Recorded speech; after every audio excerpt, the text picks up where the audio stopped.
वंदे मातरम सुनाई करते हैं. So the next song is. Come on, give a huge round.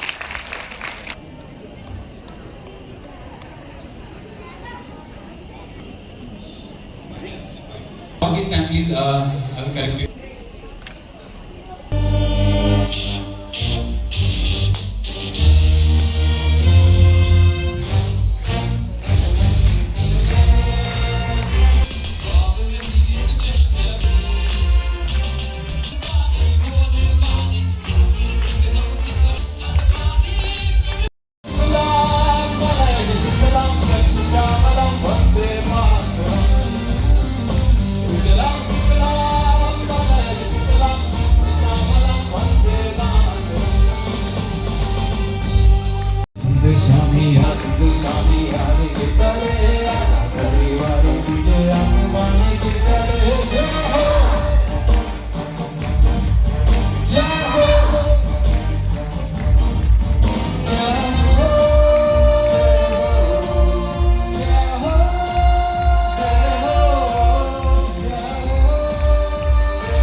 Visakha నగరంలో ఉడా చిల్డ్రన్స్ థియేటర్లో భారతీయం అనే కార్యక్రమం గత కొన్ని సంవత్సరాలుగా జరుగుతుంది. ఇందులో ఈరోజు నేను భాగస్వామి అవుతున్నందుకు చాలా ఆనందపడుతున్నాను, గర్వపడుతున్నాను. ముఖ్యంగా భారతదేశాన్ని అనునిత్యం 24 గంటలు త్యాగ కళ్ళుతో మనల్ని కాపాడుతున్నటువంటి వీర సైనికులు ఎవరైతే ఉన్నారో, వీర మరణం పొందినటువంటి వారు, కార్గిల్ విజయ్ దివాస్లో చనిపోయినటువంటి సైనికులు యొక్క త్యాగాలు గుర్తు చేసి ఈ యొక్క కార్యక్రమాన్ని నిర్వహించడం జరిగింది. ఇందులో నేను భాగస్వామ్యం కావడం నాకు చాలా ఆనందంగా ఉంది.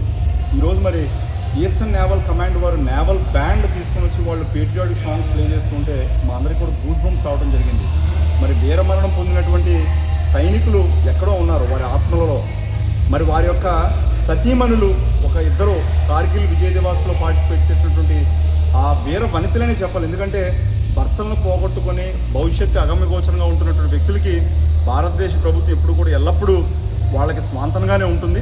ఇలాంటి కార్యక్రమాల ద్వారా వాళ్ళకి మరింత చేయూత ఇవ్వడం కోసం, వాళ్ళు అప్రిషియేట్ చేయడం కోసం ఈ కార్యక్రమంలో పాలు పంచుకోవటం, వారు కూడా ఈ కార్యక్రమంలోకి వచ్చి ఇక్కడ ఉన్నటువంటి భారతీయం ఎవరైతే కార్యక్రమాన్ని నిర్వహిస్తున్నటువంటి యాక్మీ సంస్థ ప్రతాప్ లాంటి వ్యక్తులు వారికి కొంత తోడ్పాటునివ్వటం, కొంత చేయూతనివ్వటం కూడా చాలా ఆనందదాయకం. మనందరం ఒకటే గుర్తుపెట్టుకోవాలి, జై జవాన్ జై కిసాన్ అనేటువంటి నినాదం మనం ఎప్పటి నుంచో స్వాతంత్రానికి మునుపటి నుంచి మనం మాట్లాడుకుంటున్నాం. కానీ ప్రస్తుత పరిస్థితుల్లో ఆర్టికల్ 370 అబాలిషన్ తర్వాత ఈ దేశానికి చీడ పురుగుల్లా చెదలాగా కొన్ని టెర్రరిస్ట్ ఆర్గనైజేషన్స్ అన్నీ కూడా వస్తూ ఉన్నాయి. కాబట్టి యువకులు కూడా జాగ్రత్తతో ఉండాలనేటువంటి ఒక సందేశాన్ని ఇవ్వటమే ఇలాంటి కార్యక్రమాల రూపకల్పన ద్వారా ప్రజల్లో మరింత చైతన్యం పెరుగుతుందని చెప్పి ఆశాభావం వ్యక్తం చేస్తా ఉన్నాను. నేను ప్రతాప్ కుమార్, యాక్మీ స్వతంత్ర సంస్థ వ్యవస్థాపక అధ్యక్షుని. ఈరోజు మరి భారతీయం పేట మీ ప్రోగ్రాం చేస్తున్నాం. కార్గిల్ విజయ్ దివాస్ సందర్భంగా భారతీయ ప్రోగ్రాము. అదే గత 1990 నుంచి కూడా ఏదైతే ఇండియా పాకిస్తాన్ కొట్టిందో ఆ రోజుల్లో అప్పటి నుంచి ఇప్పుడు కంటిన్యూగా మేము భారతీయ పేరు మేము ఇండియా ఉన్నా ఎక్కడ అబ్రాడ్ ఉన్న ఎక్కడైనా ఈ ప్రోగ్రామ్ చేస్తున్నాం. నా ఉద్దేశం ఏంటంటే మెయిన్ పిల్లల్లో దేశభక్తిని పెంపొందించడం, ఆ వీర సైనికులకు మనం సెల్యూట్ కొట్టి వాళ్ళు మనం ఎలాగైనా రిమంబర్ చేసుకోవాలి. వాళ్ళ సన్మానం చేస్తున్నాం. అలాగే ఎవరైతే